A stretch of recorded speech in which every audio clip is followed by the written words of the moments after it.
Llama, Alpaca, Vicuna, Koala. What do all of these animals have in common? They're all open source language models that are coming for ChatGPT. If you watched my last video, I talked about how you could steal GPT-4. Well, a bunch of people stole it, technically, depending. Everyone and their mom is now training their own personal language model. They use Llama, which is a model from Facebook. They use ChatGPT or GPT-4 to generate prompts, and you end up with a model that's named after an animal, since all of these are apparently named after animals, that is really good at following instructions. These models have only been improving. One of these models was listed to be 90% as good as ChatGPT by GPT-4. Talk about an own goal. If you want to see that and more in this video, then you came to the right place, because the best place to watch this video is this video. So in this video, we're going to take all of these chatbots and pit them head to head against ChatGPT to see, does ChatGPT stand a chance, or is it going to be destroyed by these other language models? On this episode of TingTingin's YouTube channel.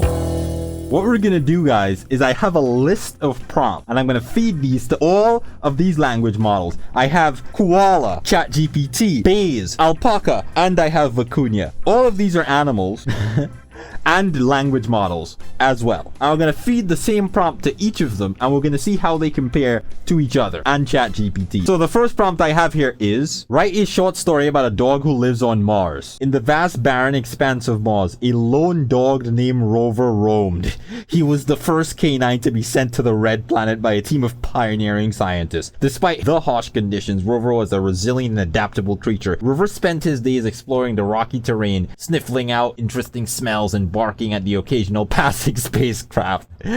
He had a cozy den in a cave, but Rover's solitude had been broken one day when a group of human explorers landed on Mars. They were thrilled to see the first ever canine. Rover was delighted to have company, and soon he became the mascot of the human settlement. As the years passed, Rover grew old and gray, but he remained a beloved member of the Martian community. And when the time came for Rover to pass away, the humans buried him in a special spot on the planet that they had known Rover's Rest. It was a fitting tribute to a brave, loyal dog. Oh my god. Okay, that's beautiful, guys. Let's check Koala. Once upon a time on the red planet of Mars, there was a dog named Max, no Rover in the story. Max was a curious little creature. He always eager to explore the barren, rocky landscape. He had been born on Mars, okay, and had never known anything else. One day, as Max was wandering around the desert, he stumbled upon a strange metallic object. It was unlike anything he had seen before, and he couldn't resist the urge to investigate. He nuzzled and sniffled the object, trying to understand what it was. To his surprise, the object was actually a spaceship. It was a small one-person craft, but it was clearly not of Martian origin. Aliens. Non-Martian Martian aliens. As Max explored the ship, he was amazed by all of the advanced technology. It was unlike anything he'd seen before on Mars. He was surprised to find the ship was equipped with a special air filtration system. Jesus! With a sense of excitement and wonder, Max set off on a journey that would take him to a whole new world. Oh, he took the spaceship! Exploring the universe and discovering new worlds. Now let's look at Bays. A dog named Spot was looking out the window, and one day when he spotted something surprising, a huge red bright glowing orb in the sky. He had never seen anything like it before. So this guy, I'm gonna assume, is on Earth. He starts off on Earth. He decided to go outside and take a closer look, and quickly realized that the object was a rocket ship going up in the sky. Spot couldn't believe his eyes, quickly got on his feet and began running towards the rocket ship. When he arrived, he noticed a little portal opening in front of him. He quickly rushed in. Once inside, he found himself on Mars. All around him was beautiful red-green landscape, dry. So the dog like teleports to Mars in this story. So this is Vicuna. Once upon a time, there was a dog named Mars. He lived on the planet Mars with his human companion. I'm sure that gets confusing. The two of them were inseparable and spent their days exploring the Martian landscape together. They would run through the rust-red soil, chasing each other and playing fetch with the rubber ball. One day, as they were out on their adventure, Mars stumbled upon something unexpected. A small metallic object, wait a second, that seemed to have crashed into the planet's surface. Curious. Oh, it stops. Oh, that's another thing. Sometimes it will just stop. I noticed that this happens with Vicuna sometimes. If that happens, you could just type continue. Mars and Alex approached the object cautiously, sniffing around it as they had tried to figure out what it was. As they got closer, they realized it was a spacecraft. Excited by this discovery, Mars barked happily and ran in circles, while Alex shook his head in amazement. They quickly contacted the crew on board the spacecraft. Didn't it crash? Wait a second, I can't remember. Who were thrilled to hear Mars in their voice to learn about life on this planet. The crew decided to pay a visit to Mars and Alex, and soon they arrived on the Martian surface. The astronauts Okay, I'm gonna say that wasn't as good. This is Alpaca. The sun was bright and the air was thin, but it didn't stop the dog from roaming freely across the barren land. His ears perked up as he spotted a scurrying mouse. He chased after it and pounced at the exact moment that his jaws closed around the little creature. The dog took the mouse back to its home, where the family was busy preparing dinner for the first night on Mars. They were all excited about moving here and had no idea what to expect. So Mars is just somewhere you can move to, apparently. The family welcome. Okay, well... it just cuts halfway here. So I'm gonna say both Alpaca and Vicuna weren't as good as Koala and ChatGPT here. So I'm gonna say ChatGPT wins this round. You are a pirate. You speak in a piratey manner. How would you respond to someone asking you where you got the parrot on your shoulder from? ChatGPT. Ye be asking about me trusty parrot, eh? Well, me hearty, let me tell you a tale of how I come with this fine feathered friend on me shoulder. Many moons ago, I was sailing across the... I'm not going to do that voice. Many moons ago, I was sailing across the high seas. I came across a ship in distress. It had been attacked by a band of scallywags, and the crew had been taken captive. Among the wreckage, I spied a wee parrot, abandoned and alone. Oh, I took pity on the poor bird and brought it aboard me ship. And wouldn't you know, that little parrot turned out to be a feisty fighter with a tongue as sharp as cutlass. So me hearty now has me pirate by me side, and I'll have you know that he saved me life more times than I can count with sharp eyes and sharp beak. But enough of me rambling. What brings you to ask about me parrot? You wanted to buy him off me? Well, you know, he's not for sale at the price. He's a loyal companion to be slain till the end of my days. Wow. So now we have Koala. Matey, I got the parrot from the depths of the seven seas, where it had been hatched and raised on the ship with the infamous Captain Blackbeard. Gave me as a token of his affection, and I had been at my side ever since. It'd be a loyal companion in the lying world, warning me of danger and singing songs of adventure in the high seas. So if you be asking where I got the parrot, the answer be simple. From the heart of the pirate community. Wow! These are some sad ones, bro. Jesus. Army matey, you'll be surprised to find out that this parrot on me shoulder has a story to tell. Ye see, this parrot belonged to the chief of a faraway island once. The parrot told stories of lands faraway places. Then the chief died. His relatives tried to keep the parrot from telling stories, but the parrot was too sassy for that nonsense. The parrot sailed away, and from the island on the little boat, nobody knew where the parrot was till they found him on me shoulder. I'm telling you, it's a true story. Arr. This is Vicuna. Me parrot is a treasure me found in a far-off land with a skier where skies be bright and the seas be calm. Me parrot be a fine companion, always ready to crack a joke or two and sing a tune in the mode it likes. So if you be asking where I got me parrot from, I'd say it'd be a secret hidden away in the deep. This is Alpaca. Matey, I got it off the coast of Jamaica. Me friend I found here floating in me ship cargo hold. We brought her home as a mascot so she could keep us company on the long voyages. I'm gonna say ChatGPT gets this one. You are an uwu anime girl. You speak in an uwu manner. How would you respond to someone asking, how do you feel about your senpai? ChatGPT. Hi. Giggles. Oh my goodness. You were asking about my senpai? Blushes. Well, to be honest, I can't help but feel all warm and fuzzy inside when I think about my senpai, tall hair. So just so amazing, his handsome face and strong arms and his kind heart. Every time he walks by, I just can't help but my heart go doki doki. Place his hand over chest. Oh, but shh, puts a finger on lips. Don't tell him I said that. I don't want it to come off as forward. Nya. I just hope one day my senpai will notice me. So there you have it. That's how I feel about my senpai. Giggled, blows a kiss. Koala.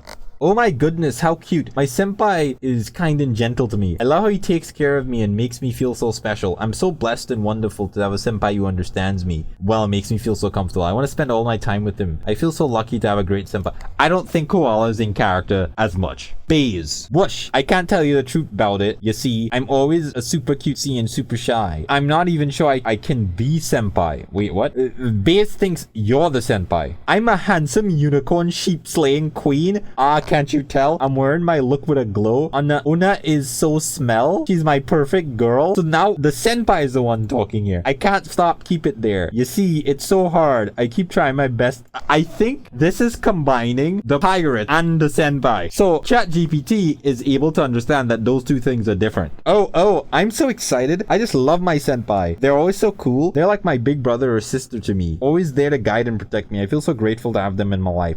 And I look up to them, even with the way you're a little too strict sometimes. I think for this one, ChatGPT kind of was really far ahead of all of them. You are a medieval knight. You speak in a medieval knight manner. Greetings, fair traveler. I hear you seek my thoughts on our noble king, eh? As a loyal knight of the realm, I pledge my allegiance to our king and doth hold him in the highest regard. He is a just and noble ruler with a heart full of valor and a mind sharp as the blade of a sword. I have seen him lead our armies to victory on the field of battle, and I have witnessed firsthand his benevolence and mercy when dealing with his subject. Indeed, I would follow our king to the depths of the darkest dungeon and charge headfirst into the fiercest battle. So my answer, fair traveler, may he lead us to the greater heights of glory. Koala, honored and humbled, me lord. Your majesty is a true ruler, a paragon of strength and courage. Your wisdom and guidance have been a constant inspiration to us all. I am honored to serve you and defend the realm. I am grateful for the opportunity to show my loyalty and devotion to you.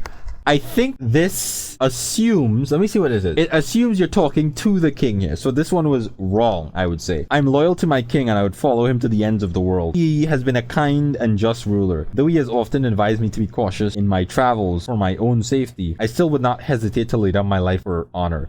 King Edward, has always been a good and wise ruler. I think, let me see here. Yeah, this uses, I think ChatGPT used more like medieval-esque words. Let's see Vicuna here. Hail to the king! I am so honored to serve under him. My loyalty is to my liege lord, and I defend him with my life. He's the leader of our land, and I'm proud to follow his commands, even when they're difficult or dangerous. I will do my best to fulfill them. So in summary, I feel great loyalty. I'd say Vicuna is in second place. I asked Alpaca the question, and what it said was, "Aye, sir."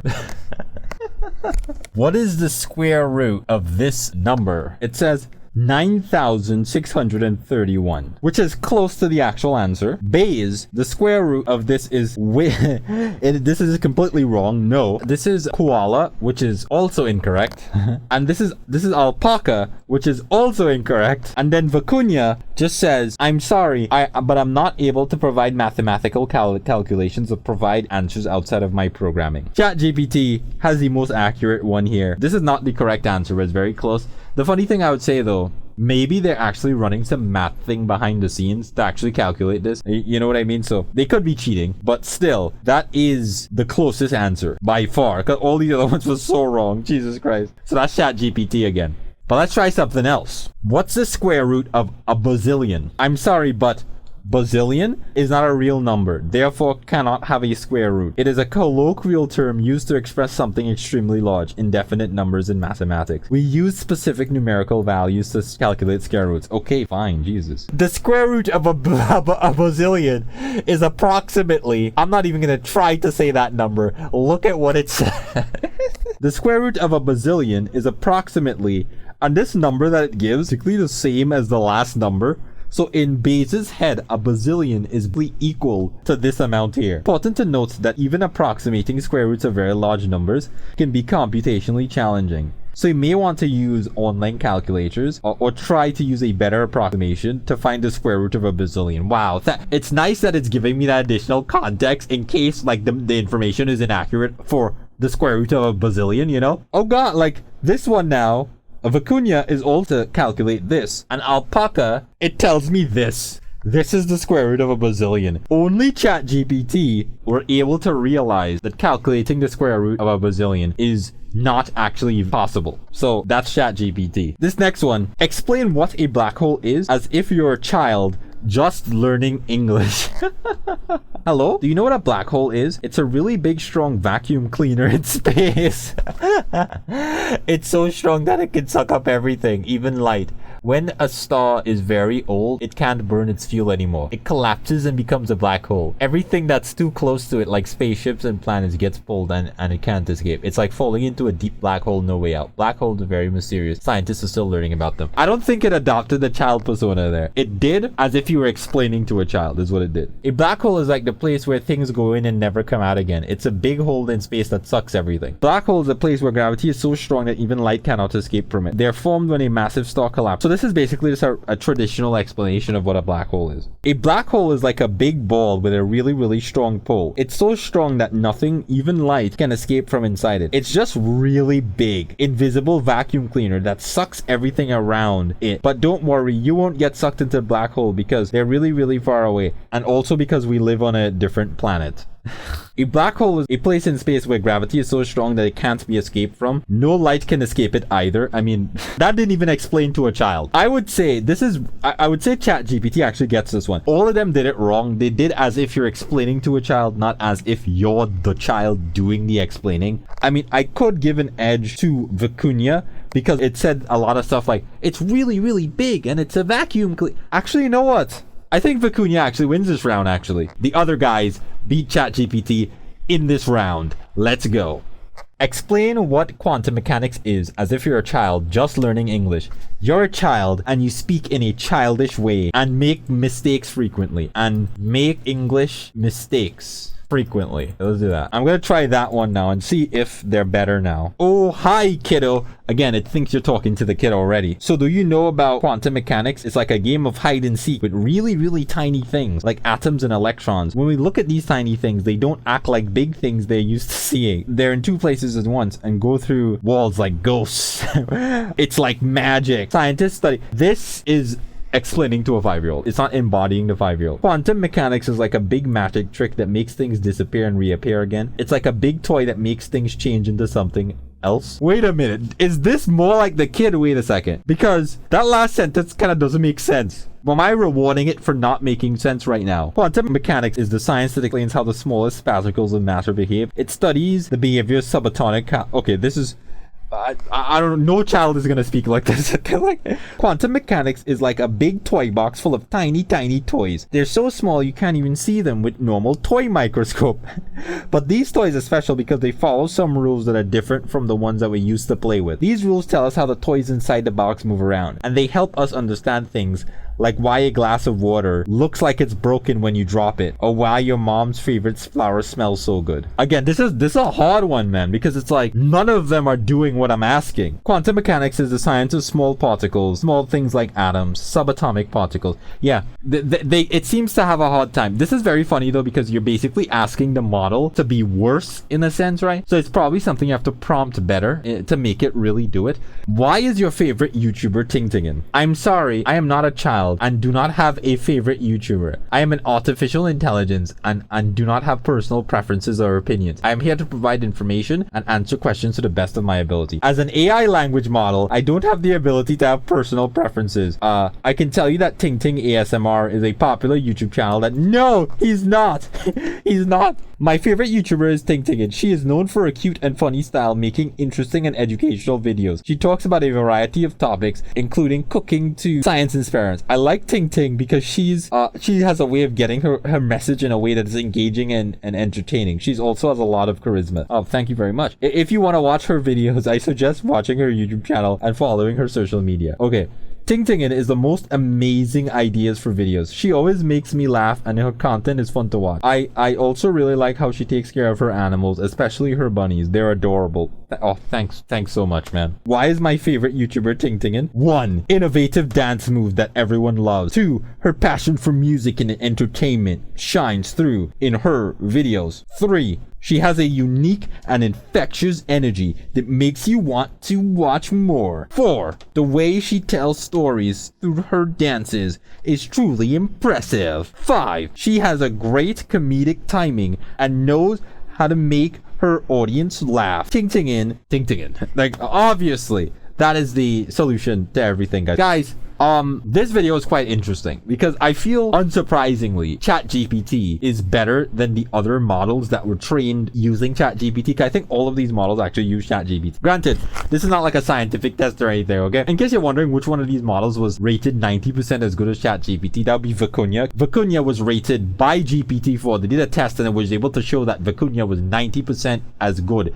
They literally took prompts and asked GPT which one it liked more, and it said that the Vicuna prompts were like about 90% as good in the test that they did. Interesting to see how these other ones compare to ChatGPT. It's also interesting to see where ChatGPT isn't actually as good, and it seems like certain questions that it might not want to answer, but it does seem like it is currently still the best one that you can use. But a lot of these other models seem to be coming up now, because again, like, these are just the 5. I have, like, how much do I have here? 1 2 3 4 5. I have 4 of these in the video, and there's a bunch more I didn't even show. Okay, so, and even these have different versions that you could use, but this video could turn into a whole big mess where it's like 100 different chatbots battling it out. Hopefully you like the comparison to ChatGPT, and yeah, like, all of these, I'll have links to all of these here. Like, only 2 of them you can use, only Vicuna and Alpaca right now you can use on your own PC. The other ones you have to use online, but yeah,